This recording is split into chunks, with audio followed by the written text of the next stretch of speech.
Bueno, bienvenidos a todos en nombre del Instituto Libre de Desarrollo, que bajo el patrocinio de Atlas Network intenta pensar nuestros desafíos políticos a la luz de nuestras ideas liberales.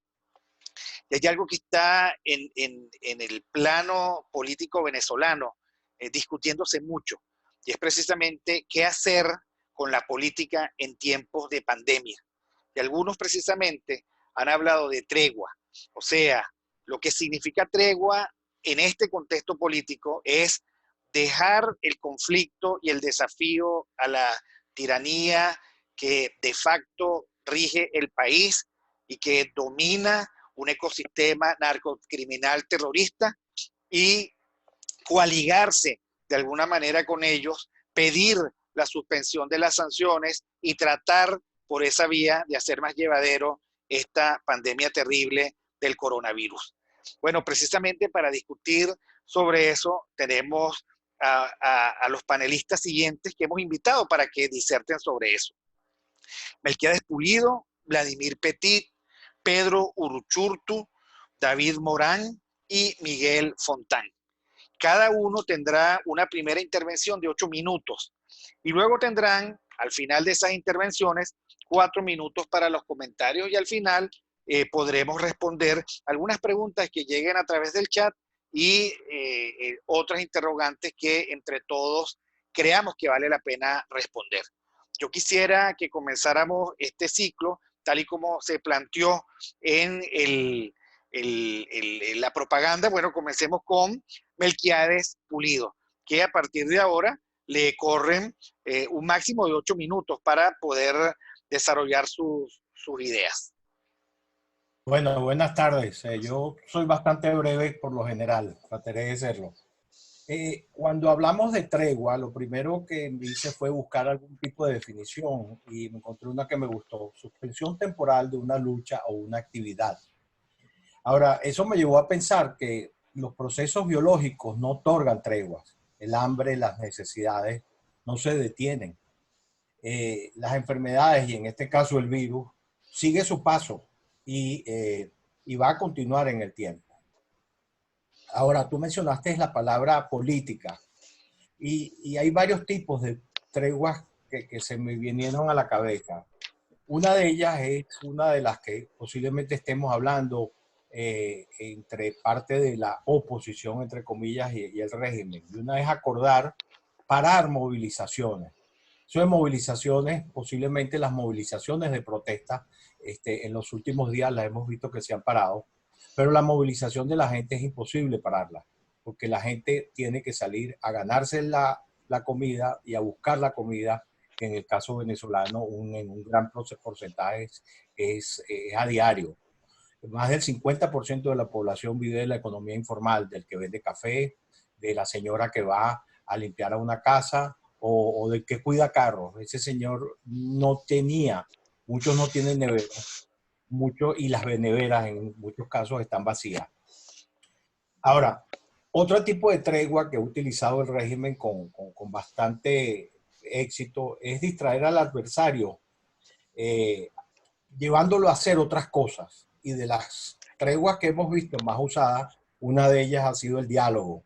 En momentos críticos ha desviado la atención hacia esa dirección y se produce la tregua de las movilizaciones. Y la otra, evidentemente, es las elecciones. Lamentablemente, de las dos estamos hablando en este momento y se están discutiendo. Ahora, el régimen necesitaba y necesita una tregua. Y esas treguas le puede dar reconocimiento y legitimidad que necesitan. Al yo otorgarle una tregua a alguien, evidentemente le estoy dando reconocimiento como gobierno. Y eso para las acciones o puede parar las acciones de la comunidad internacional. Yo creo que para el peor escenario, para los países que están ayudándonos o tratando de ayudarnos, era justamente tomar la ruta electoral y llevarnos por ese derrotero, porque eso durante el proceso de las elecciones, evidentemente es un ambiente electoral y después los resultados queden independientemente de los resultados, eso le da ese reconocimiento que le hace falta. Yo creo que lo que sucedió ayer por parte del Departamento de Justicia de los Estados Unidos es un cambio en juego, en las reglas de juego, como dice en inglés, un game changer. Y el fiscal fue bien claro, dijo, la fiesta se acabó. Eh, eso acaba, pone en una situación muy difícil al régimen, pero tanto más difícil a esa posición que tenía planeada y tiene planeada. Yo la verdad que no veo cómo esa parte de la oposición, y no sabemos qué tan grande va a ser, ya tenía el contrato firmado, ya había cobrado esa participación, o sea que se la van a exigir.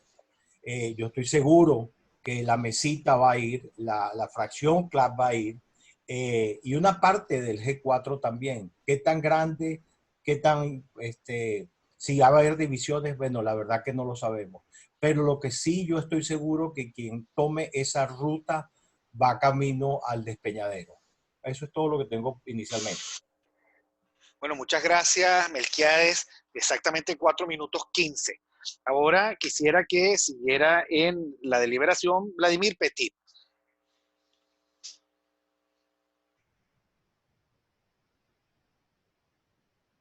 También, me imagino, yo le tengo un gran aprecio a la brevedad de Melquíades y a la concreción. El tema de darle una tregua al mal lo voy a encuadrar y lo voy a analizar desde el punto de vista estrictamente análisis del liderazgo. Fíjense, en primer lugar, una aproximación ontológica. Melquíades me ayudó muchísimo con la que dio. Darle tregua al mal. Dar tregua, según el diccionario de la Real Academia Española, es cese temporal de hostilidades, interrupción o descanso. El problema es que para poder haber cese temporal de hostilidades, interrupción y descanso, tiene que haber la posibilidad de que el cese temporal de hostilidades se transforme en un descanso o en una interrupción. Aquí no hay manera de que un cese de hostilidades entre gobierno y oposición se transforme en un descanso, porque hay otro enemigo, ya que ahorita estamos librando una batalla mundial contra un virus y no habría manera de ninguna forma de evadirse o de un campo de batalla o de otro. Así que doy por sentado de que hay dos campos de batalla a la vez. Ahora volveré sobre eso. Lo segundo es que ontológicamente el diccionario de la Real Academia Española define el mal como lo contrario al bien, lo que se aparta de lo lícito y lo que se aparta de lo honesto. Es decir, que el mal en términos no religiosos ni nada por el estilo es lo opuesto a lo bueno, legítimo, legal, honesto. Es decir, está claro quién representa el mal. Es decir, de que desde el punto de vista realmente ontológico, sería como el título de esta conversación, sería la disquisición, el dilema entre seguir enfrentando a los ilegítimos, malos, ilegales y morales o darle descanso. Yo creo que eso nos adelanta bastante el problema. Ahora, el asunto es en qué contexto estamos. Fíjense, ¿qué sucede?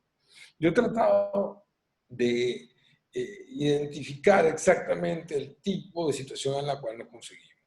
El tipo de situación en la cual nos conseguimos, lo más parecido que he conseguido fue una definición de psiquiatría aplicada a psicología social y en términos americanos se llama distress. ¿Qué es el distress? El distress aparece como una respuesta ante una amenaza, sea interna o externa.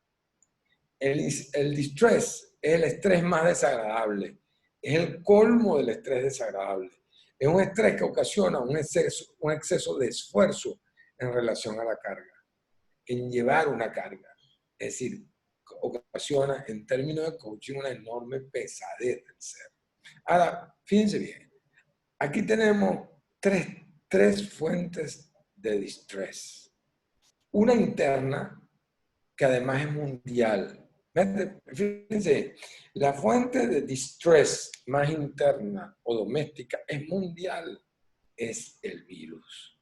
Es la inminencia que te vas a morir o el peligro de que puedes ser sujeto de algo para lo cual eres vulnerable y lamentablemente el Estado no está en condiciones de credibilidad como para reposar en él la esperanza. Lo segundo es el distrés externo. El distrés externo es el que la presión hace que sobre el sistema político venezolano e institucional esté ahorita una definición que hay que tomar producto de que todo el concierto internacional no solamente señala al gobierno de Venezuela, sino que además ofrece una recompensa por él. Como ustedes verán, el distrés interno, que además es mundial, aderezado de la presión externa, que además acrecienta otro problema interno, que era el de salir del régimen lo más rápido posible, tiene una condición adicional que causa todavía más distrés, que es la convicción de la alta vulnerabilidad. Sabemos que cuando el gobierno anuncia que hay camas, no las hay, que hay ventiladores, no las hay, que hay pocos, cuando anuncia que hay pocos afectados, sabemos que no los hay, sabemos que hay muchos. Entonces, tenemos tres fuentes de distrés sumamente complejas, pero además, aliviar una o aliviar otra parece insuficiente. Es decir, tendríamos que aliviar las tres. El asunto es cuál es la causa eficiente de ese distrés. ¿De dónde, qué causa, si quitáramos, podríamos estar en mejores condiciones o obtener cierto alivio al sistema? Bueno, entonces tenemos que concluir que la causa eficiente es el sistema mismo. Es el agotamiento del status quo y que quizás si nosotros saliéramos de él, podríamos enfrentar esta batalla en mejores condiciones, con una ilusión adicional y con una forma de entender y de obedecer las normas de mejor manera. Luego hace falta un trabajo de adaptación, de liderazgo.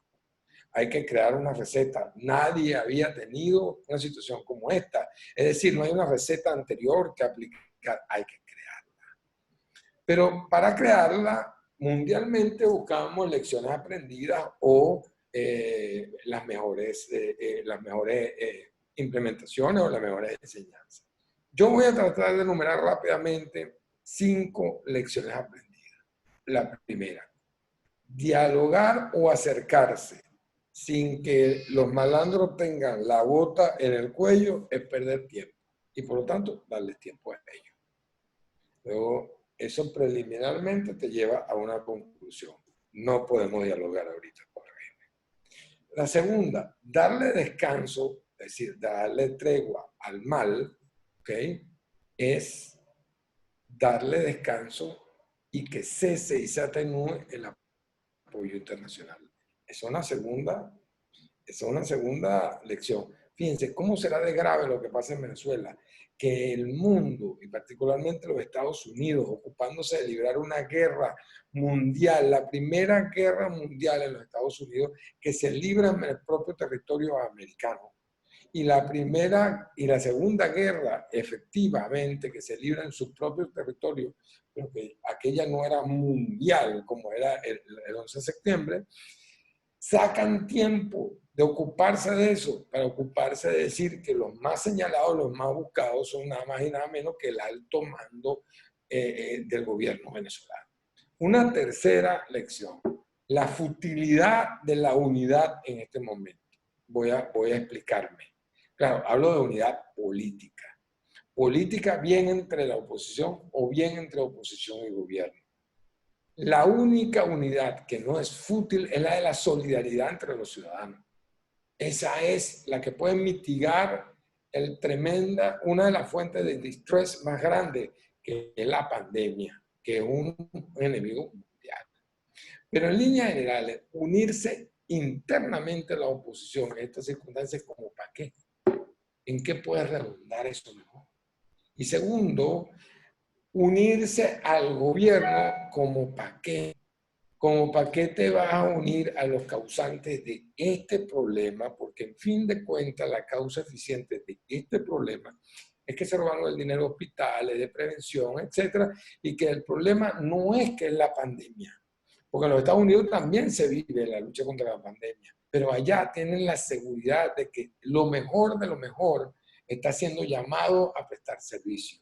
Allá el presidente Trump da una rueda de prensa no acompañado de gente que le va a garantizar quedarse a él en el poder. No, da ruedas de prensa y trata de conducir y de contener el miedo, el temor en medio de un profundo distress.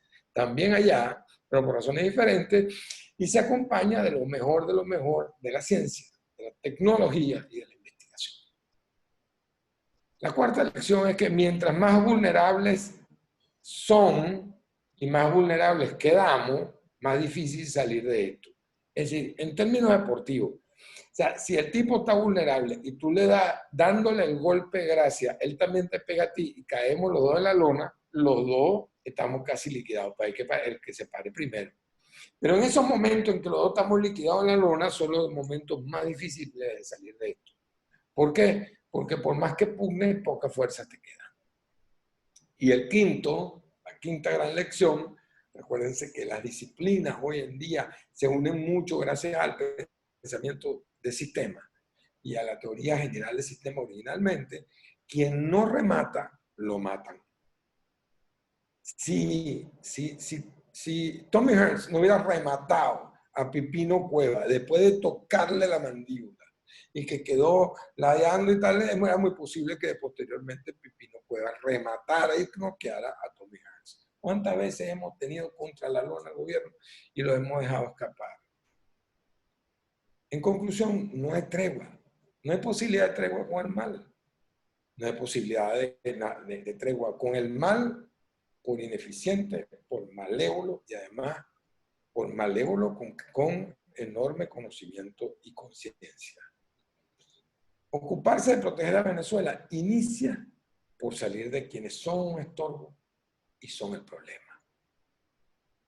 Sin embargo, se nota un cansancio tan grande de los status quo que yo le digo que no solamente no podemos frenarnos, sino que hace falta un relevista. Es como el octavo, vamos como en el noveno inning, y hace falta un relevista de fondo que tome bien las cosas. Cierro diciéndoles algo. Vean, voy a tratar de ejemplificar lo que está pasando en Venezuela gracias a este producto del imperio. Fíjense, ¿qué pasa si yo agito esta lata y la agito y la agito y la agito y la agito y la agito y la agito? Adentro, todos los elementos de la lata están desesperados. Adentro están todos alterados. Hay un profundo desequilibrio. Le estoy aplicando un distress, un desbalance externo. Pero imaginemos además que hubiese uno interno. Entonces, por dentro la lata además ebulliera. Y ahí por fuera yo la estoy agitando. ¿Qué pasa? La lata tiene una gran presión. Vamos, ¿nos atrevemos a abrirla? No. Porque sabemos lo que va a pasar. El gobierno está evitando que esto se abra. En lo que esto medianamente ceda, va a haber una explosión por dentro y por fuera de circunstancias y de magnitudes no vistas. Luego, no hay manera de darle tregua al mal. Muchas gracias. Gracias, Vladimir Petit, por tu primera intervención. Ahora dejo en el derecho de palabra a Pedro Uruchurtu. Hola a todos, gracias por conectarse, gracias Víctor además por la iniciativa del instituto, que creo que es muy pertinente, además precisamente si algo nos está dejando estos días es esta oportunidad de poder interactuar mucho más a menudo con tanta gente. Así que gracias. Y bueno, quienes me antecedieron creo que era una muy buena explicación, no solamente desde lo estratégico y lo conceptual, sino también desde el panorama, ¿no? Yo en estos días reflexionaba y decía que al final el problema de quienes creen que es posible una tregua entre el régimen y la oposición por la causa o por la consecuencia del coronavirus, lo primero es que olvidan que Venezuela sufre de un virus anterior, muy anterior y además mucho más mortal y más peligroso, que es el chavismo en sí mismo. Y que obviamente el socialismo, que ha sido su gran paraguas ideológico, pues ha hecho sufrir tanto, ¿no?, a los venezolanos. Por lo tanto, algunos nos han hecho creer, o quieren hacernos creer, mejor dicho, que esto está comenzando a partir de de la crisis con el coronavirus, cuando la verdad es que Venezuela ya era un país enfermo. Venezuela ya era un país donde mucha gente moría, Venezuela ya era un país que realmente sufría, donde no había servicios. Y eso es lo primero que hay que resaltar, ¿no? Pero además yo decía que quienes, partiendo de la buena fe, ¿no? Y dándoles el beneficio de la duda, muchos de ellos afirmaban que era importante una tregua. Eh, yo siempre les decía o les contestaba que partían de por lo menos tres premisas falsas, ¿no? La primera es que a este régimen le importa salvar vidas, ¿no? Esa es una premisa completamente errónea, no les importa. Y no les importa cuando vemos el resultado después de 20 años de lo que ha sido ese régimen. Por lo tanto, pretender decir que lo importante es salvar vidas y pretender que, como lo decía Vladimir en la parte anterior, que las va a salvar el problema, porque el régimen es el problema, pues obviamente es una premisa errónea. Eso nunca va a ocurrir, porque precisamente al régimen, si a algo le importa y a algo le interesa, es mantener a la gente lo más controlada posible, y eso implica incluso que la gente muera si fuera el caso. Es decir, a ellos el exilio les viene de maravilla, el éxodo masivo venezolano les viene de maravilla, que los venezolanos mueran por falta de medicamentos y medicinas les viene de maravilla. Nunca les ha importado, porque lo único que buscan es, digamos, cuidar y mantener el poder, sobre todo por su naturaleza. La segunda premisa, que creo que es errónea, es aquella de que el régimen puede cambiar su naturaleza frente a una emergencia como esta. El régimen no va a cambiar su naturaleza, no porque quizás algunos de sus miembros no quieran, es que no pueden. No pueden por lo que precisamente han generado, por lo que ha sido esta dinámica y por lo que precisamente hasta el día de ayer todavía algunos se negaban a creer. Pero creo que lo del día de ayer marca, sin lugar a dudas, un antes y un después en la manera como se entiende, en la manera como se debe ver al régimen como una contraparte que para mí no es política, sino criminal. Y sigo diciendo que el gran error y el gran problema de la oposición durante mucho tiempo ha sido, más allá del diagnóstico, es pretender tratar como políticos a quienes no son políticos. Ahora, pretender que el régimen va a cambiar su naturaleza para atender la crisis del coronavirus es no entender nada, es precisamente no entender su propia naturaleza.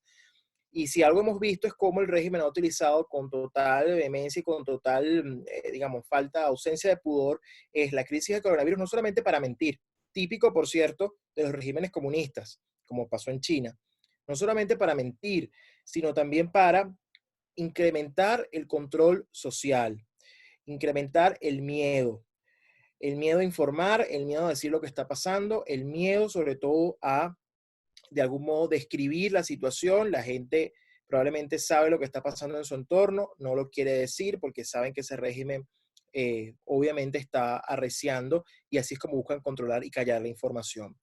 Y obviamente es una manera más de, como lo decían mis dos antecesores en la palabra, precisamente tiene que ver con poner en pausa o pretender poner en pausa al país. Un país que, por cierto, si bien es cierto, sus movilizaciones masivas están detenidas, basta con ver que es un país en movimiento, porque es un país que además se debate entre morir por el virus o morir de hambre. Y lamentablemente la gente prefiere morir por el virus antes que morir de hambre. Y eso está pasando en el sentido de que la gente al final tiene que buscar, tiene que decidir. Y eso son el tipo de decisiones además que coloca el socialismo, ¿no? Al final ambas te pueden condenar a la muerte, y es lo lamentable de lo que está pasando, ¿no? Y en ese sentido, ellos han pretendido, como siempre, utilizar el diálogo, el tiempo, ahora el término tregua, es decir, pareciera que además todos los años le damos un término nuevo a esto. No son diálogos, son negociaciones, no son negociaciones, son conversaciones. Ahora es la tregua, y obviamente están utilizando muy mal, por supuesto, de manera despiadada, típico de este tipo de regímenes, una enfermedad, una pandemia, para entonces justificar mayor control social. Y esto además busca aletargar a la clase política, aletargar y por supuesto aletargar a la propia efervescencia social, que aunque bien Vladimir allí lo mostraba, es una lata que si tanto la agitas, todos sabemos hacia dónde puede ir. Y la tercera premisa falsa, que para mí es la más grave, es la de que algunos que sugieren que frente a esta emergencia es importante nombrar una especie de gabinete nacional de emergencia en conjunto con la oposición y el régimen. Es decir, que por un momento nos pongamos de acuerdo en una misma mesa, nos sentemos y compartamos el poder, como si se tratara exclusivamente de una dinámica democrática. Pongo el ejemplo, por ejemplo, el ejemplo de Uruguay, donde el presidente además se sentó con todos los factores de oposición, pero bueno, lógicamente Uruguay es una democracia. Esto no ocurre en Venezuela. En Venezuela no hay Estado de Derecho, en Venezuela en principio no hay gobierno legítimo electo, hay un gobierno interino, un gobierno que está allí, que está asumiendo esas funciones. En Venezuela el poder además está comprobado, y más luego de ayer, que no se puede compartir, no se puede compartimentalizar con un régimen que es criminal, pero entonces a algunos pareciera, que es a mí lo más grave y lo he dicho, esta apología a la impunidad, pareciera que es como que tenemos que olvidarnos de todo, tenemos que olvidarnos de que fue ese régimen el que precisamente destruyó el sistema de salud y que hoy nos pone en serios aprietos como sociedad para poder combatir esta enfermedad. Y pareciera que tenemos que olvidar todo lo que han hecho porque supuestamente es más importante pensar en la gente. Yo lo he dicho también en estos días, si realmente usted piensa en la gente y si realmente a usted le importa Venezuela, usted lo menos que piense es sentarse con ese régimen. Porque ese régimen no solamente va a buscar ganar legitimidad internacional a costa de la destrucción de, en este caso, del interinato o de quienes estén allí, sino que además va a utilizar la excusa de la enfermedad para nuevamente victimizándose, obtener recursos, obtener esa legitimidad y seguir haciendo sus fechorías. Entonces es muy lamentable que se pretenda ver esto como un mero tema de sentarnos a conversar a ver cómo solucionamos, porque parte del problema que estamos padeciendo con el coronavirus tiene que ver con el régimen. Es decir, tú no puedes incluir o no puedes considerar como solución a quien es el problema, que en este caso es el régimen. Y Venezuela, además, no va a enfrentar efectivamente esta enfermedad mientras sea el régimen el que administre. Por eso es que una de las cosas que ha hecho la gente naturalmente y en búsqueda de referentes, digamos, de autoridad, pero además de a quién creerle, es creerle a los médicos directamente, porque entienden que los médicos son los que realmente están y comprenden la dimensión de lo que está viviendo Venezuela. Y por eso es que los persiguen como persiguen también a los periodistas. Entonces, pareciera que aquí lo que nos tienen que decir, y es lo mismo que los que planteaban elecciones con el régimen, los mismos que planteaban que es posible derrotarlos en las urnas, bueno, ¿con cuál de las mafias? ¿Con cuál de los grupos criminales que hoy están en el poder y con cuál de ellos se pretende llegar a esa supuesta solución cuando al final sabemos que no hay tregua posible sin que no haya cese de la usurpación? Es decir, para que haya una negociación real en Venezuela, esta negociación tiene que partir del hecho de que el régimen se tiene que ir. Y esa negociación, obviamente, ya creo yo, los Estados Unidos ayer fueron muy claros en qué términos van a ser. Entonces, la buena noticia dentro de todo esto es que lo que parecía ser una nube, una especie de neblina con respecto a este tema de la tregua, pues ayer, por supuesto, queda diluida por completo.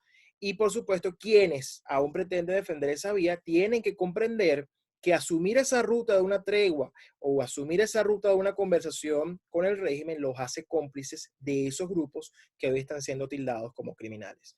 Con esto cierro por mi intervención por acá. Esa es un poco mi apreciación. Y bueno, gracias nuevamente por la invitación, Víctor.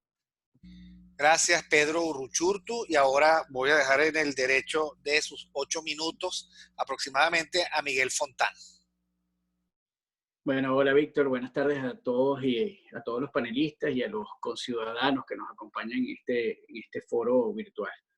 De todo lo que hemos hablado, que ha sido muy importante para la comprensión de lo que nos ocurre, quisiera iniciar mi intervención con una preocupación que tiene que ver con la mentira y con la verdad en política.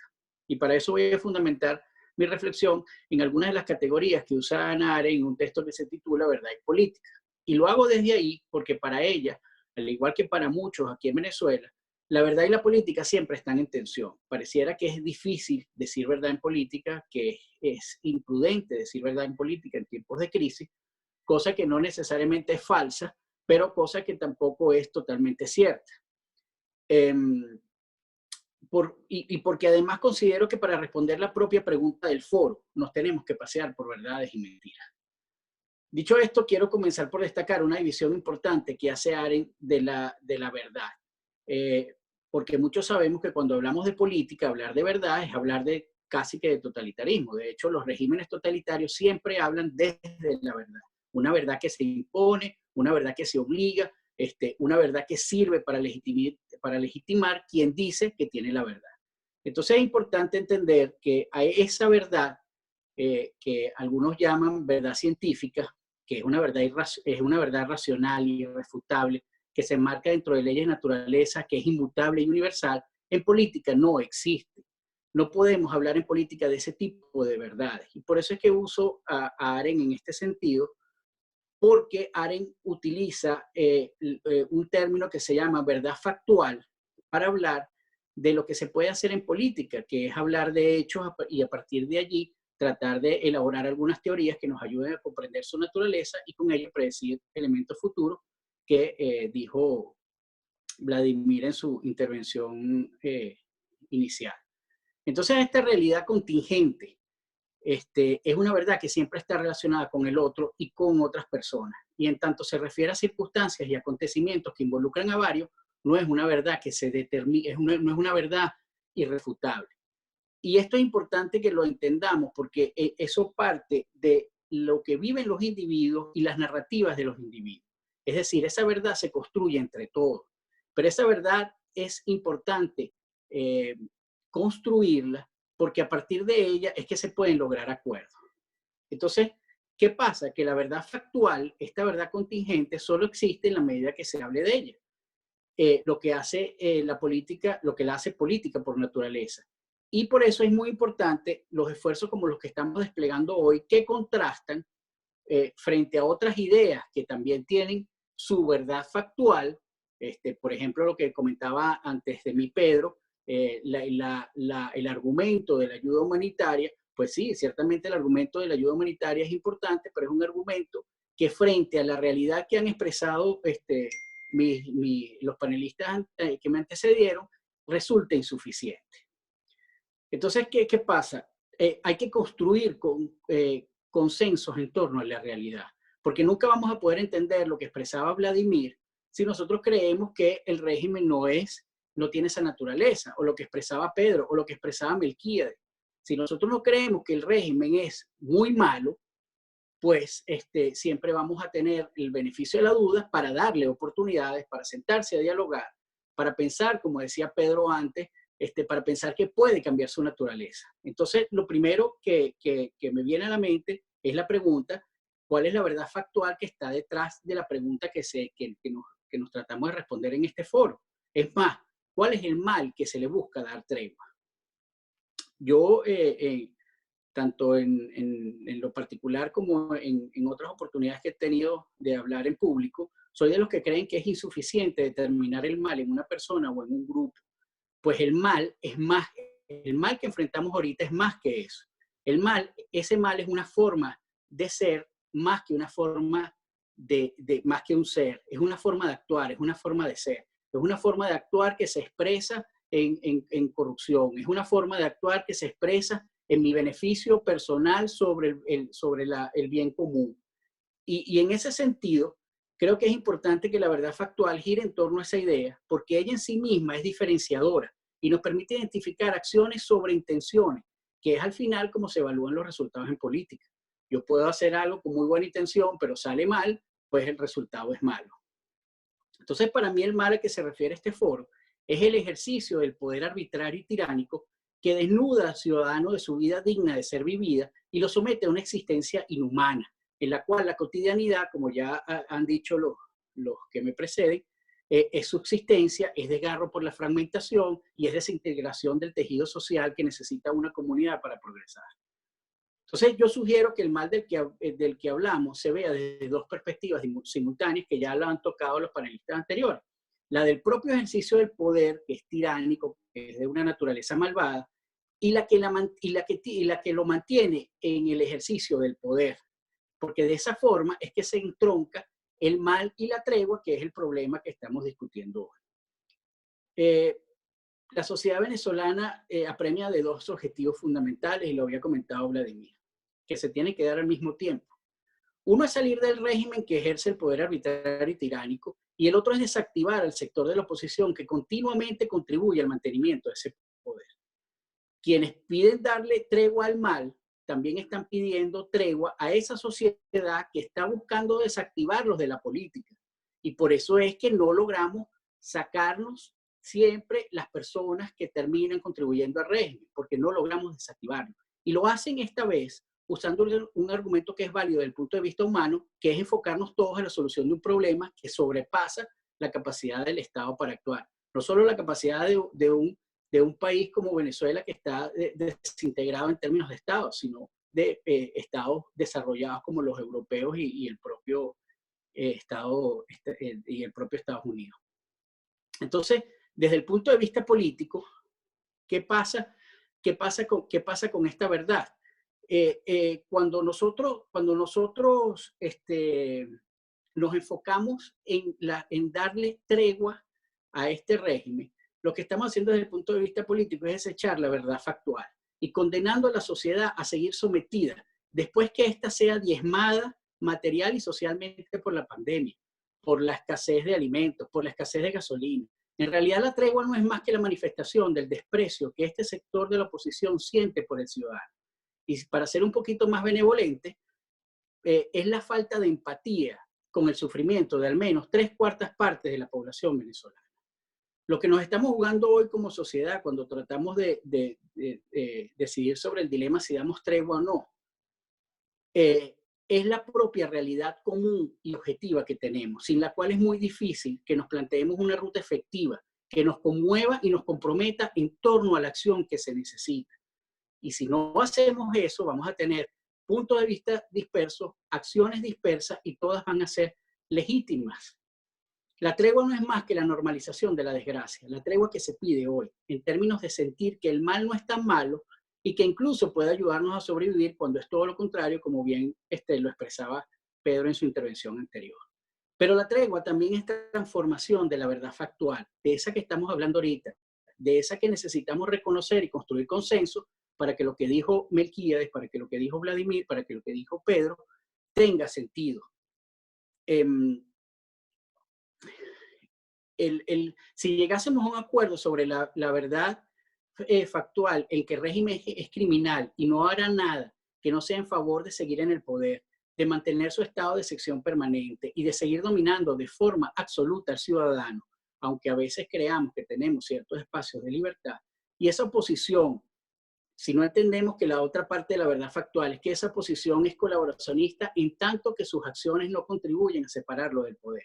Y aquí quiero hacer un paréntesis, porque a veces pensamos que el decir colaboracionista es alguien que está cooptado por el régimen y que lo hace de manera voluntaria. Resulta que colaboracionista también es aquel que de buena fe actúa en función de mantener al régimen en el poder. Hay gente que pide de buena fe elecciones, hay gente que pide de buena fe diálogo, hay gente que pide de buena fe entendimiento, pero no entiende con ello que lo que hace es darle más oxígeno y más tiempo al régimen en el poder. Entonces, la tregua que estamos solicitando, o la tregua que se está solicitando, permitiría transformar esa verdad factual en una simple opinión de otro sector más de la oposición.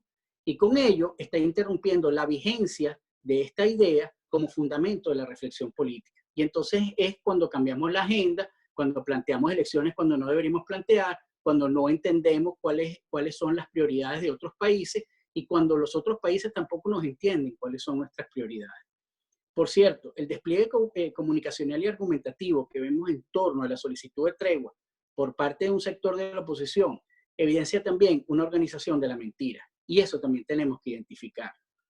Arendt la va a llamar mentira organizada y cuyo dispositivo más potente es el relativismo moral con que se suelen plantear las opciones frente a los dilemas políticos.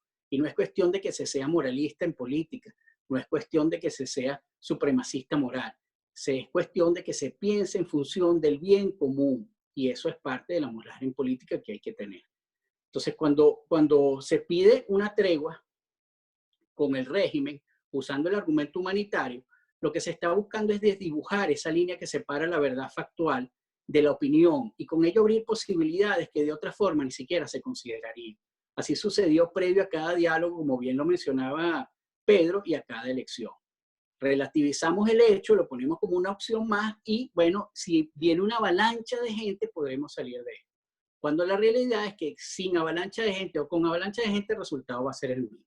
Y eso mismo está sucediendo ahora a propósito de la pandemia. Nuestra desgracia no es que el régimen se organice para la mentira, porque esa es su naturaleza y él es cónsono con ella. Nuestra desgracia es que no podemos advertir que existen factores en la oposición que juegan a la permanencia del régimen porque ello significa algún beneficio. Bien sea que están percibiendo dinero, bien sea que están ocupando cargos a los cuales no podrían acceder por mérito propio en otras circunstancias, o que tienen ciertos privilegios por encima del común de los ciudadanos. Y así podemos seguir enumerando cantidad de justificaciones para tal comportamiento. En contraste, estamos los que nos mostramos en desacuerdo frente a la tregua, el diálogo o las elecciones con el régimen y el poder, y lo hacemos desde el simple juicio objetivo de que la naturaleza del régimen jamás respetará un acuerdo, jamás hará nada que vaya en función del bien común y jamás comprometerá su poder de dominación sobre el ciudadano, aunque a veces le haga sentir la ilusión que tiene cierto grado de libertad. En este sentido, la verdad factual no es un argumento para obligar, y eso es lo que tenemos que entender, sino todo lo contrario. Es una narración que busca trascender lo contingente para comprender el hecho y de esta forma poder predecir otros eventos futuros. Es decir, si viene diálogo otra vez, ya tú sabes cuáles son los resultados de ese diálogo. Si vienen elecciones con régimen en el poder, ya tú sabes cuáles son los resultados de esas elecciones. Si viene un entendimiento con acuerdos, ya tú sabes que ni siquiera van a notar los acuerdos. Entonces, y ya con esto cierro, lo que ocurrió ayer con Estados Unidos no es más que la rectificación de una verdad factual, es decir, de una narrativa que se estaba construyendo desde la propia ciudadanía y desde parte de la representación política, que advertía claramente cuál era la naturaleza del régimen. Lo que sucedió ayer es la ratificación de todas las veces que hemos dicho que el régimen es un régimen criminal, que no tiene espacio para otra cosa que no sea acciones serias que vayan en función de afectar su permanencia en el poder. De lo contrario, todo lo que resulte allí será inocuo. Y bueno, celebro enormemente la realización de estos eventos, sobre todo porque le permiten al ciudadano con autonomía de pensamiento encontrar un espacio dentro de lo político y de esa forma hacer público el uso de la razón, que es lo más importante porque sienta las bases para la separación de aquellos que aún necesitan tutelaje para los asuntos políticos. Muchas gracias, Miguel Fontán. Efectivamente, hay palabras claves y ya vamos para la segunda vuelta de los panelistas que están presentes. Está la clave del mal en tanto que es un concepto explícito, no es algo que se inventó. El mal es sobre todo en política lo que produce malos resultados, lo que elimina bien común y no aporta bienestar, lo que niega la libertad. El mal es siempre liberticida, pero al mal le ocurren cosas. Y nosotros podemos decir que al mal le ocurrió la pandemia. Y entonces el mal busca la pandemia, invoca la pandemia como una excusa para que lo estructural de sus desaciertos puedan ser condonados y comience una nueva fase. Ahora, tiene que ver también con la forma como son los venezolanos. Los venezolanos son familiares. Los venezolanos creen que al final todo se puede resolver y que nadie es tan peor porque los venezolanos se igualan. Y en parte esa es el discurso subyacente, la lógica, la ética subyacente a vamos a arreglarnos para poder seguir adelante. Es de sentido común el que pactemos en este momento, y al final a mí me parece que no es ninguna otra cosa que enarbolar las banderas de la muerte y del sufrimiento para sacar provecho particular de parte de quienes no tendrían ningún motivo, ningún argumento moral para estar donde están, bien sea gobernando, bien sea en una oposición que debería ser leal al ciudadano. Deberían enarbolar las consignas de los ciudadanos que quieren libertad y no deberían estar permanentemente cazando güiro, buscando una oportunidad para ese maridaje tan insoportable con un régimen que es inaceptable. Bueno, pero digamos que teniendo esto presente, que todos aportaron digamos, excelentemente y además con mucha abundancia al tema, pues entonces yo vuelvo a darle la palabra a Melquiades Pulido, que es el único que ha cumplido con los tiempos, aunque Pedro estuvo muy cerca. Y nada, Melquiades, en esta segunda etapa tenemos 4 minutos ahora para poder comentar todo esto que los demás panelistas pusieron sobre la mesa. Yo recuerdo a nuestros participantes que pueden ir colocando sus preguntas en el chat. Y por favor, ¿quién quiere que se las responda de los panelistas que tenemos presentes? Bueno, Melquiades, entonces quedas en el uso de la palabra. Hace un par de días, en la madrugada, preocupado por la situación del virus, escribí lo siguiente a unos amigos, a unos compañeros. Ya estamos en el medio del tsunami. Ni el régimen ni la oposición tienen ninguna posibilidad de hacer cambios significativos en una tragedia que va más allá del virus. La falta de combustibles líquidos, gas, agua, alimentos, satélite, etcétera, dinero, obliga a la mayoría a salir hoy, mañana y pasado. La gente es racional, sabe escoger entre una muerte segura por hambre y una probable por un virus. La gente no tiene alternativa, se va a contagiar. El virus hará estragos en un cuerpo malnutrido y sin atención médica adecuada. De nuevo, ni el régimen ni la oposición pueden hacer mucho. El mal está hecho. De lo único que se puede conversar es con quienes se va a tratar de reconstruir la república, una vez que se entierren los cadáveres y contemos qué quedó en pie. Ahora, pesimista, no. Es todo lo contrario. Yo creo que esta situación nos da una oportunidad porque quienes tomen el derrotero de la tregua se van a revelar. Fíjense que no estoy diciendo se van a convertir, se van a revelar como cómplices, porque siempre lo fueron. Yo creo que esta es una oportunidad como nunca de poder la gente separar la paja del trigo. Eso es todo. Muchas gracias, Melquiades, por tus comentarios. Ahora le doy la palabra a Vladimir Petit.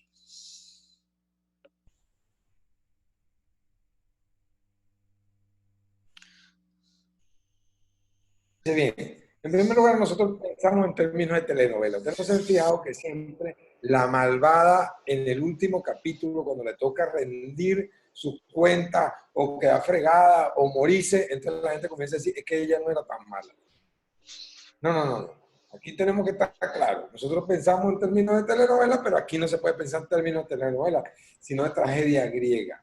Lo segundo es que los sistemas sociotécnicos rinden más si tienen al frente un ejercicio de liderazgo que extrae lo mejor de ellos y conjuga lo mejor de ellos. Les voy a dar un ejemplo. Cambiaría para algo que le dieran 5.000 millones de dólares al gobierno de Venezuela en esta tragedia. La respuesta es no, que nos van a coger.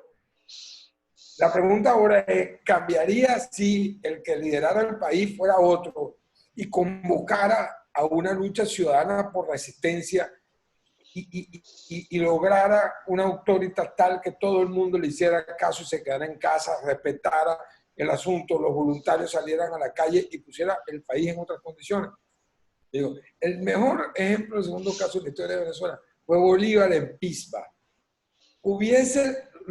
En la mitad del trayecto, subiendo el páramo de Pisba, la gente descalza y desnuda, y Bolívar allí con ellos pasando frío y un gentío muriéndose, hubiera cambiado en algo que se hubiese esperado que alguien les dotara de ruana, zapatos, etcétera. No, pero sí fue determinante que Bolívar se parara y diera un gran discurso y con la autoridad moral de estar en las mismas condiciones y de quitarse la charretera para podérsela dar a otro que estaba muriendo de frío y de hipotermia, les hablara de la manera que les habló. Esto es un ejemplo de cómo hoy en día además el país vive un ejercicio de liderazgo malo. Y termino diciéndole esto. Liderazgo malo, una profesora mía, Bárbara Keller, dijo que esto eran varias barajitas. Vamos a ver cuántas barajitas saca de la definición de liderazgo malo el actual gobierno, es decir, el régimen, no el gobierno, el régimen de la República.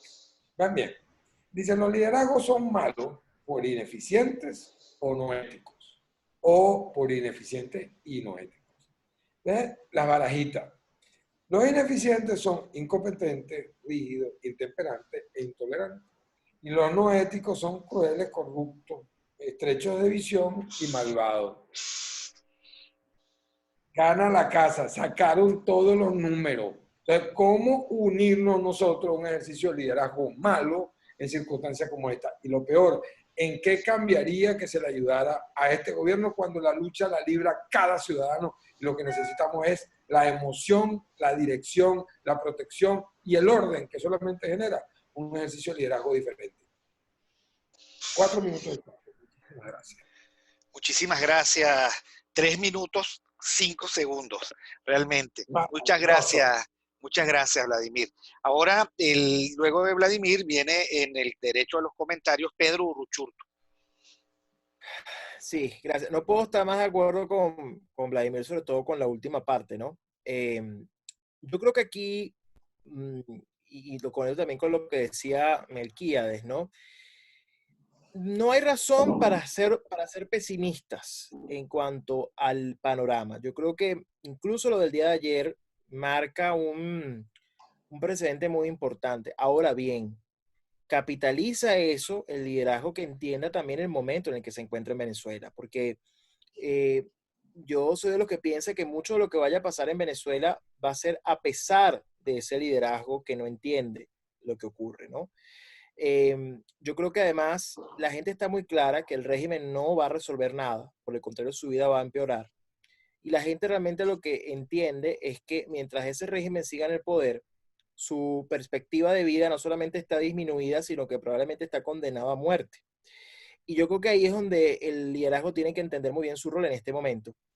Porque además lo de Venezuela no solamente es un tema de la amenaza, digamos, desde el punto de vista de la amenaza sanitaria o humanitaria que implica algo como el coronavirus en Venezuela. Ya lo vimos incluso hoy, los Estados Unidos reafirmaron lo importante de lograr un cambio político antes de que esto se salga de control, y creo que ellos de algún modo han entendido eso también, sino que además es un riesgo, como ya lo hemos dicho, a la propia seguridad del hemisferio de Occidente en general, ¿no? Y yo creo que el liderazgo que asuma esto, entendiendo lo que significa Occidente, comprendiendo lo que es Occidente, comprendiendo además la naturaleza correcta del régimen, entendida como un régimen no político, sino criminal, que utiliza la política para, obviamente, operar, pero que no es político. Un liderazgo que entienda que al final la gente, insisto, comprende que el régimen no le va a resolver nada y que solo un liderazgo que motive, que inspire, pero que además se ponga a la gente y que además eleve los bríos, es lo único que realmente puede solucionar la situación que estamos padeciendo como país. Eso hay que decirlo ahora. Yo siento que la gente anda en un modo muy reflexivo, la gente anda en un modo muy, muy claro sobre la situación. Y yo creo que además la gente no se ha detenido. Es decir, la gente no está haciendo cuarentena porque el régimen lo ordenó. Eso hay que decirlo por un lado también. Obviamente la gente puede sentir miedo por la manera como, digamos, empiezan a penetrar todos los espacios y sales y hay una alcabala y sales y no te dejan pasar, Pero más allá de eso, la gente realmente no está haciendo la cuarentena porque el régimen lo ordenó, sino porque obviamente comprenden que, como lo que están viendo en el mundo, quedarse en casa es una solución. Ahora bien, lo que no puede ser es que el liderazgo nos pida que no hagamos más nada, porque eso es lo que el régimen precisamente quiere. Y es donde hay una agenda que coincide entre quienes piden tregua. Y por eso es que con eso quiero conectarlo con esta parte de mi última reflexión y vinculándola al título. No se le puede dar tregua al mal porque el mal siempre nos va a querer indefensos, siempre nos va a querer sumisos, siempre nos va a querer además aletargados. Y creo que ese es el reto, en definitiva, del liderazgo. Y sobre todo, un liderazgo que debe comprender que para aquellos que decían que Venezuela había pasado a un segundo plano por el coronavirus, yo creo que si algo entienden nuestros aliados afuera, yo creo que si algo entienden nuestros aliados internacionales, es que precisamente para evitar que el coronavirus se convierta en un problema mucho mayor en nuestra región, debe haber un cambio político en Venezuela. Por eso es que hay una enorme diferencia entre aquellos que dicen, no, que el régimen está haciendo las cosas bien, no, que el mundo se olvidó de nosotros. Creo que lo de ayer fue absolutamente determinante y marca, insisto, lo dije en mi primera intervención, un antes y un después. Y solo el liderazgo que lo entienda de esa manera y que vea esto como la única oportunidad real en medio de una devastación como la que existe para salir del régimen es el que saldrá victorioso en esta lucha. Aquellos que piensen que pueden darle oxígeno al régimen y que el régimen con una tregua va a cambiar su modo de proceder, terminarán arrastrados por ese régimen como ya ha venido pasando. Y para muestra, ver la mayor, digamos, ver la mayoría de la clase política en Venezuela, dónde está hoy por haber aceptado ser parte de una dinámica de cohabitación. Muchísimas gracias, Pedro. Ya está conectado con nosotros David Morán, pero primero quiero cerrar este ciclo y le voy a pedir a Miguel Fontán que por favor en este momento haga sus comentarios. Bueno, yo no voy a ahondar mucho en el liderazgo porque ya lo tocaron de manera brillante tanto Vladimir como Pedro. Lo que sí quiero resaltar es que ese liderazgo necesita promover un tipo de seguidor que lo entienda y lo acompañe. Porque no siempre puede ser el liderazgo bueno, pero no tiene un seguidor que pueda captar las ideas, pueda captar las motivaciones, pueda captar las intenciones, pueda captar la visión de futuro, y ese liderazgo se pierde en el caso que estamos hablando en la sociedad. Entonces, yo creo que un liderazgo que sea claro en sus ideas, sea coherente y sea moralmente solvente en función de alcanzar el bien común, pero que además le proporciona al ciudadano el espacio para hacer público el uso de su razón, es muy importante, porque un liderazgo que sea comprendido como un ciudadano que tenga una autonomía en el pensamiento y no que tenga que ser tutelado en lo político, es un liderazgo mucho más sólido y fuerte, porque además compromete la acción, la compromete con el ciudadano y con el seguidor. Yo brevemente voy a colocar el caso que para mí fue emblemático, que le hizo mucho daño a ese sector de la oposición que constantemente oxigena el régimen, y fue la categoría de guerreros del teclado. La nefasta categoría de guerreros del teclado, digo nefasta porque le salió mal a ellos. Fue muy perjudicial porque alrededor de esa categoría que no tenía significación previa, que se construyó a partir de la crítica de ciudadanos que exigían rendición de cuentas, que exigían coherencia en las acciones de sus liderazgos, empezó a crearse una comunidad de personas que lo que el común de ellos era pensamiento crítico autónomo. Ya ese sector de la oposición eliminó la categoría porque le fue muy mal, porque creó una identidad. Mucha gente se identificaba con que era un guerrero del teclado simplemente porque exigía moral en política, porque exigía rendición de cuentas, porque exigía transparencia. Y entonces tuvieron que migrar a una categoría polisémica que ya tiene significación, como es lo de radical. Incluso aquí podría salirle mal, porque si yo le pregunto a los que nos escuchan cuál es el término medio entre la vida y la muerte, no me pueden decir medio vivo o medio muerto. No existe término medio. Entonces tú, en situaciones como estas, no te queda más remedio que ir a los extremos, porque la curva normal, donde normalmente se ubica la población en países desarrollados, no existe en Venezuela. En Venezuela prácticamente esos extremos se han achicado tanto que si yo digo, por ejemplo, cuál es el punto medio entre justicia y corrupción, no existe punto medio entre justicia y corrupción, igual que de vida o muerte, como dije antes. Entonces, este tipo de ciudadanos que entiendan eso, que reflexionen por sí mismos, que tengan un eco en el liderazgo y que el liderazgo promueva esa reflexión a través de hacerles ver qué es lo que nos viene, porque hoy tenemos la pandemia, pero mañana vamos a seguir con un país que es más o menos las condiciones actuales que tenemos, con la diferencia en que podrás transitar, pero a lo mejor transitarás sin gasolina, o podrás salir, pero nada más será salir a comprar alimento. Entonces yo creo que el liderazgo tiene que fomentar a ese seguidor que entienda la urgencia que él ve, que entienda la visión de país que él quiere y que pueda construirse alrededor de un consenso que impulse a Venezuela a el desarrollo. No simplemente que restaure la condición actual que tenía Venezuela antes, no, que dé un salto y la coloque en el desarrollo. Con eso termino. Muchas gracias, Miguel. Está con nosotros ya David Morán, que por razones de salud se incorporó un poco tarde, no tiene el coronavirus, eso se los garantizamos. David, Tienes tus 8 minutos de intervención.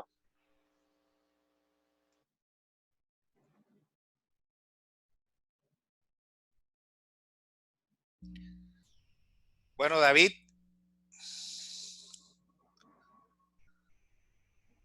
Buenas tardes a todos.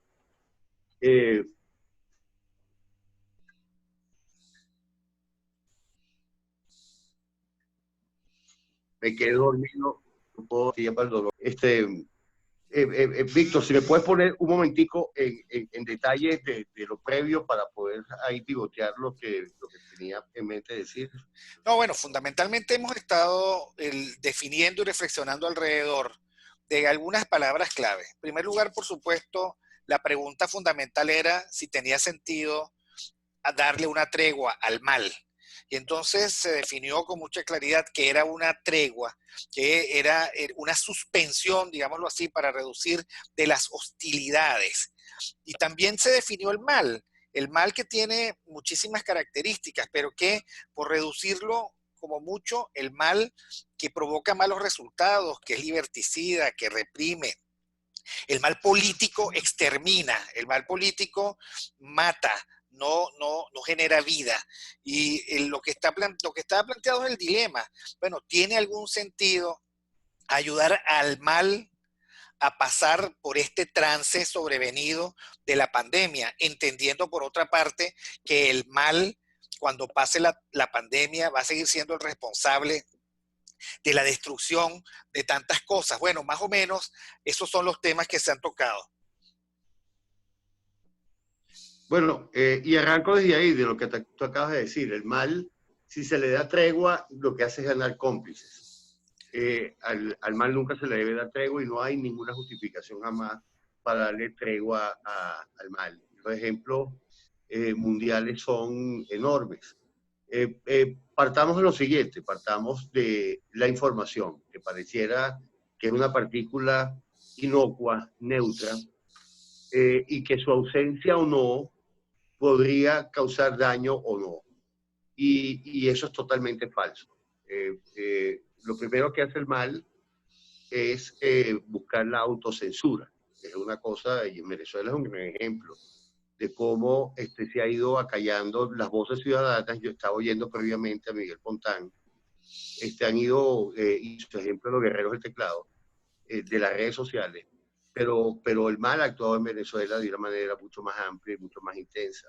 Por lo tanto, creando muchísimo más daño, ganando cómplices, como digo. El mal no, si no se le combate, tú eres un cómplice, además, un cómplice que propaga a su vez el mal. El caso de la información que tenemos ahorita, todos estamos muy bien enterados voy a utilizar la pandemia china, la peste china como un ejemplo. Ese virus fue ocultado por las autoridades chinas, a pesar de las protestas sociales que había ya en las redes chinas, pero como ya hay un gran sistema de censura, fue ocultado a la población en general y al mundo en general. Bueno, ese pequeño detalle de ocultar que había un virus que estaba haciendo que la gente, y se comentaba en las redes, que la gente se tambaleara, que la gente se moviera en la calle, terminó causando quizás la primera pandemia, para decirlo así, que se ha propagado precisamente por censura. Yo no encuentro, no solamente yo no le doy justificación a la naturaleza química del virus y su capacidad de contagiar, sino que por haberlo ocultado, el virus saltó de China en un mundo totalmente interconectado. Bueno, esa censura para mí es equivalente a hacerle treguas a la actuación del mal. Tú no puedes. La censura causa muertes, la censura causa que haya presos políticos, que haya asesinatos extrajudiciales, que haya una escasez enorme de dotación en los hospitales, que haya habido una emigración de varios millones de personas. Entonces uno se pregunta cómo es posible darle tregua a eso que está causando este desastre. Y ese es el caso de Venezuela. El socialismo no se le puede dar tregua en ninguna circunstancia. porque además el elemento de la tregua es falso. Es como tomar mal ojillo para combatir el socialismo, la pandemia, darle una tregua, es decir, vamos a ponernos de acuerdo para combatir una pandemia, es un argumento totalmente falaz. No hay posibilidad alguna ante el socialismo que un acuerdo, para decirlo de alguna manera, vaya a dar un resultado. Porque además el acuerdo es sobre cosas falaces también. Un supuesto apoyo del Fondo Monetario que jamás va a existir. Eso no va a existir. Un apoyo de Naciones Unidas viene independientemente que haya una tregua o no. El establecimiento de un toque sanitario con características de toque de queda militar, eso no cambia con una tregua o no. El uso de cloroquina con acitromicina para combatir esto, eso no cambia con una tregua o no. Es decir, todos los elementos que se utilizan para hablar de una tregua son solo elementos que apuntan a que el mal siga controlando todo el sistema de poderes públicos en Venezuela. Y de hecho que cada vez lo controla de manera más imperfecta, porque en Venezuela el socialismo ha derivado en una somalización.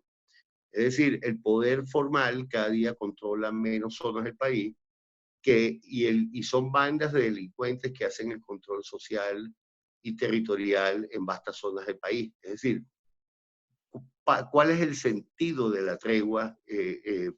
No hay ninguno. Y ahí voy al punto del liderazgo, y vamos a utilizar los gestos en el asunto de los estudios médicos. Los estudios médicos han sido muy certeros en cuanto a qué se debe hacer para combatir esta pandemia. Bueno, también en el mundo el liderazgo político ha demostrado miles de veces qué se debe hacer para sustituir un sistema que oprime al otro. Y lo que se debe hacer es sencillamente desobedecerlo, dejar de acatar, dejar de obedecerlo voluntariamente. Y eso es precisamente lo que buscan las treguas, las conversaciones, los acercamientos, las negociaciones. Lo que buscan es precisamente que todavía los que quieren que se vayan terminen de alguna manera soportando, obedeciendo, aunque sea parcialmente, al sistema que los está oprimiendo. Esa es la esencia de esto, Víctor, según mi punto de vista. A los sistemas se les desobedece siempre de manera permanente hasta que puedan ser sustituidos por estructuras que respondan a una conveniencia social, de respeto, de tolerancia, de libertades. Es la esencia de la lucha. Con esto termino. Gracias, David. Ahora vamos a pasar a las preguntas. Tengo que acercarme. Marbeli Bermúdez, de 20 Venezuela del Zulia, dice: este anuncio de Estados Unidos de búsqueda de estos cabecillas es 1, fortuito, 2, adelantado, 3, llegó demasiado tarde. ¿Cómo podemos calificar esta acción de nuestro aliado mayor? ¿Quién quiere responder? Bueno, yo puedo comenzar con un par de cosas rápidas. Fortuito no fue, porque algo que tiene como 14 años de investigación, evidentemente no es fortuito. Yo creo que fue oportuno y creo que se adelantó posiblemente porque en vista de que venía este movimiento de colaboracionistas que nos estaba llevando hacia posiblemente unas elecciones, como dije inicialmente, el gobierno dijo cambió, el gobierno americano dijo se acabó la fiesta. O sea que oportuno creo que sí fue y fortuito para nada. Muchas gracias, Melquiades. ¿Alguno de los otros panelistas quisiera complementar? Yo. Ajá, dale. Ajá, a Marbeli. Lo que hizo el gobierno de los Estados Unidos fue aumentar la presión sobre el sistema. Lo que hizo el gobierno de Estados Unidos fue hacer que los tapones del sistema sufrieran, fue agitar la lata a la máxima potencia. Hoy pasa algo inaudito. Hoy Maduro tiene que estar pendiente de quién lo quiere entregar todo el día. Ese hombre ya no tiene vida, pero los demás tampoco. Pero además, para colmo de males, tú sabes que el malandro tiene una condición muy importante, es que el malandro se quiebra y parte del principio, presume, y es una presunción casi irrebatible, de que el otro lo va a vender en estas dos condiciones. Uno, a la hora de repartir el botín, o dos, cuando ya es irremediable que la policía lo agarre, o ya lo agarró. Fíjense, en estos momentos que estamos hablando, se entregó a las autoridades de la DEA en Colombia el general Cliver Alcalá Cordones. Va camino esta misma tarde a los Estados Unidos. Ustedes se imaginan la presión que deben tener todo el alto mando militar. Entonces, lo que están haciendo los americanos es, en medio de su guerra, en medio de la guerra mundial que se está librando en un frente de batalla inédito, está tratando de lograr que los tapones del sistema venezolano exploten. Y por eso Cliver está ya en un avión de la DEA, vía a Nueva York, y a esta hora tienen que tener a Maduro, Diosdado y a todo el mundo trancado, porque ya no tienen ni la gorra que se pongan, ni el vestido que se ponen, sino que la gente los ve con la etiqueta de cuánto valen en millones de dólares en el pecho. Esa es la razón por la cual los americanos hacen lo que hacen, Marbella. Muchísimas gracias, Vladimir.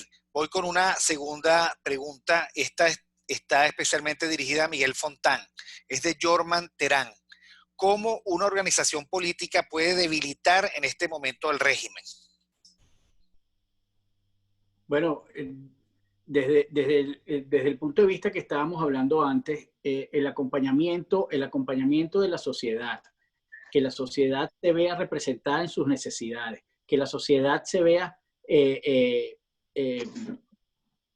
evidenciada en su objetivo, que al final es el objetivo del bien común, y que además de eso se promueva el pensamiento libre y se promueva el pensamiento crítico y no líneas que tienes que seguir ciegamente, en esa medida se debilita a un régimen que lo único que tiene para tener el control social es la violencia, no es el convencimiento. Entonces, un líder que hoy se plantee, una organización política que hoy se plantee el liderazgo por el convencimiento de sus conciudadanos es mucho más fuerte en términos políticos que alguien que solo tenga la violencia.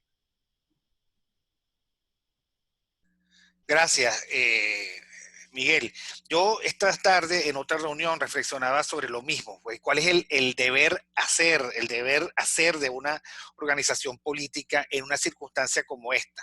Bueno, en primer lugar, frente a un régimen que miente, cuya esencia y formulación del mal es la mentira, pues entonces su alternativa tiene que decir la verdad sin escandalizar, sin ser apocalíptico. La verdad tiene su propio rigor, tiene su propio nivel.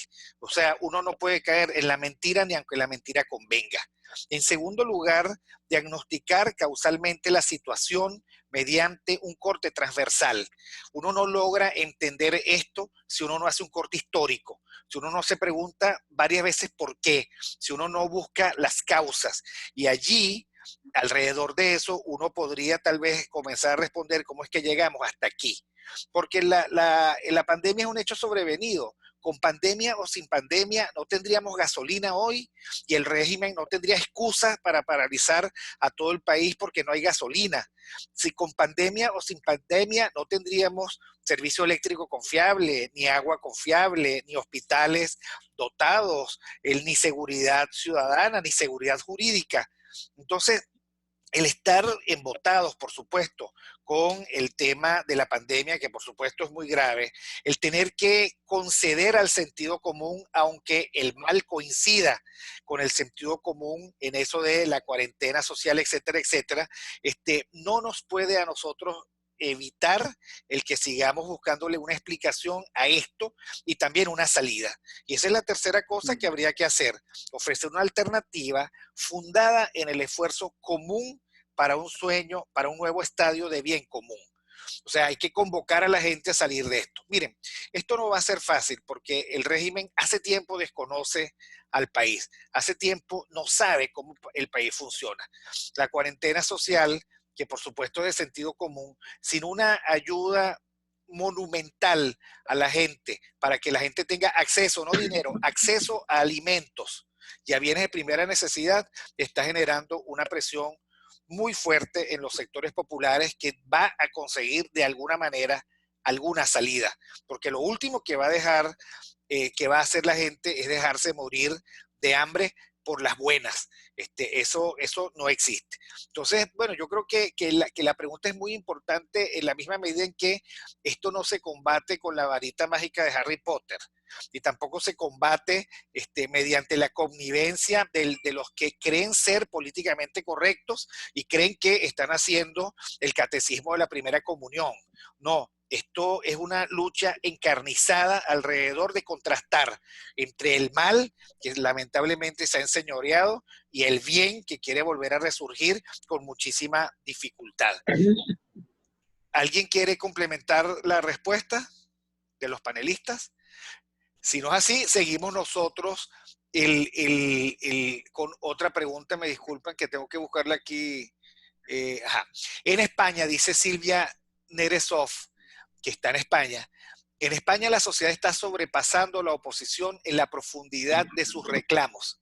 Este virus se fortalece con la ineptitud política y crece a gran velocidad sin perdonar errores.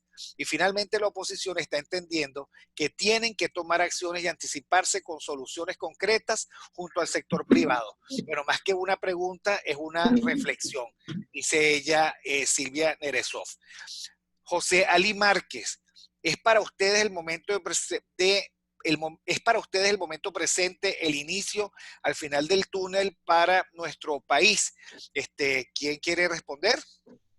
Bueno, yo quiero hacer un comentario con respecto a eso. Yo no sé si es el inicio de algo o el final de algo. Lo que sí creo que estuviésemos de acuerdo es que es algo nuevo que se va a presentar y que va a presentar muchas posibilidades, que esas posibilidades se van a dar en la medida que nosotros podamos articular, como lo comentaba antes, una verdad factual, un consenso político y una forma de actuar política que separe lo que están en sintonía con el bien común de los que están en sintonía con intenciones corporativistas. Entonces, yo creo que el momento actual es un momento que desborda a todos los gobiernos, es un momento que incluso desborda categorías políticas que estaban dadas por sentado, y que también en esta catástrofe hay una oportunidad de poder articular algo distinto que nos permita alcanzar los objetivos que la mayoría de los venezolanos queremos, que es la libertad y el progreso y la paz de Venezuela. Muchas gracias. Hay una pregunta para Vladimir Petit, que la formula Francisco Álvarez. ¿Estamos a puerta de una renovación de la dirigencia política? Hola Francisco, no sé si estamos a puerta de una renovación de la dirigencia política. Estamos a punto de la ruptura del status quo. Rápidamente. El status quo tiene un componente de gobierno, un componente de oposición importante y un componente de dirección económica. Eso, ¿verdad? El status quo, cuando los sistemas pasan tiempo y ya el status quo pierde una cosa que se llama room to maneuver, es decir, una forma de recuperarse, el status quo es retado y siempre habrá un liderazgo que represente lo opuesto a ese status quo. Ese liderazgo puede estar circundante al status quo, no dentro del status quo en principio. a menos que el que está dentro del status quo sea el que rompa con el status quo. Te voy a dar un ejemplo, la Larrazábal, en su momento en el año 58. ¡Pum! Él mismo estuvo en la explosión del status quo y pudo comandar una parte importante. Pero normalmente está circundante. Luego, lo cierto es que el péndulo no se va a mover y se va a quedar en el medio. No. El péndulo, cuando el status quo está agotado, se mueve hacia el otro lado completamente. Luego, ¿quieres saber quién va a terminar liderando esto? Muy sencillo. Busca esto. Busca, 1, ¿quién le provee una visión clara al país hacia dónde ir? 2, ¿quién cree el país que lo puede proteger con su acción? 3, ¿quién cree que puede devolver el país al orden?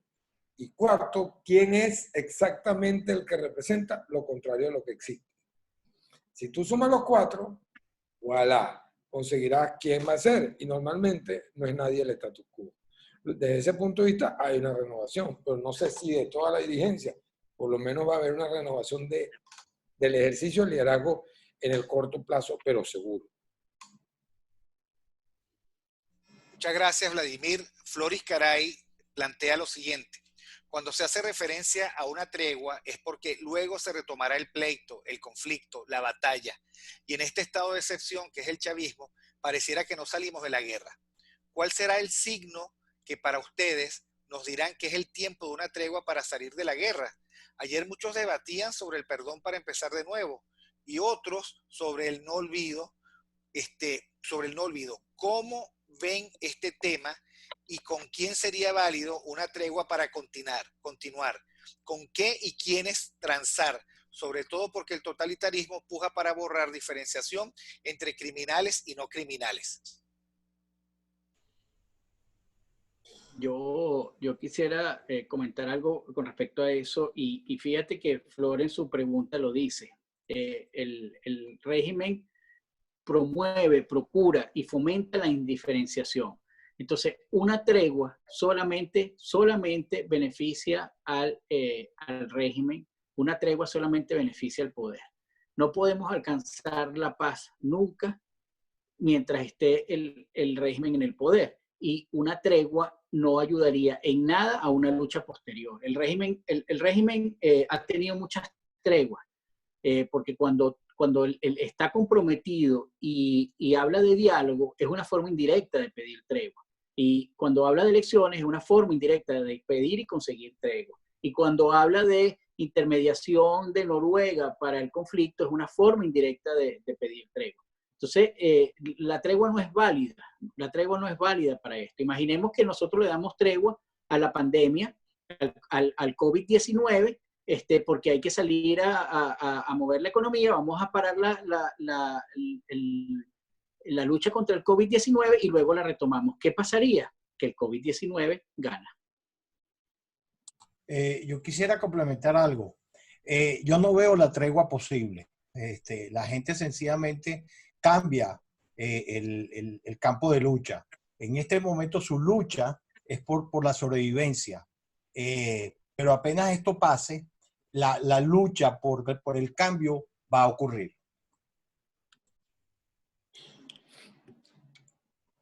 Bueno, muchísimas gracias. Creo que hemos abordado todas las interrogantes y por supuesto hemos abordado el tema con muchísima profundidad. Quiero simplemente recordarles que este tipo de encuentros que queremos hacer regularmente en esta época fue patrocinado y organizado por el Instituto Libre de Desarrollo y por Atlas Network. Agradecemos muchísimo a nuestros panelistas, Melquiades Pulido, Vladimir Petit, Pedro Uruchurtu, David Morán y Miguel Fontán. A todos los que se conectaron, muchísimas gracias. Y bueno, lo colocaremos también en nuestro canal de YouTube, de tal manera que esté a disposición de los que no se pudieron conectar hoy. Muchísimas gracias a todos y volveremos a vernos en una próxima oportunidad. Gracias, Víctor. Gracias a todos. Muchas gracias. Lo disfruté mucho. Muchas gracias. Excelente iniciativa.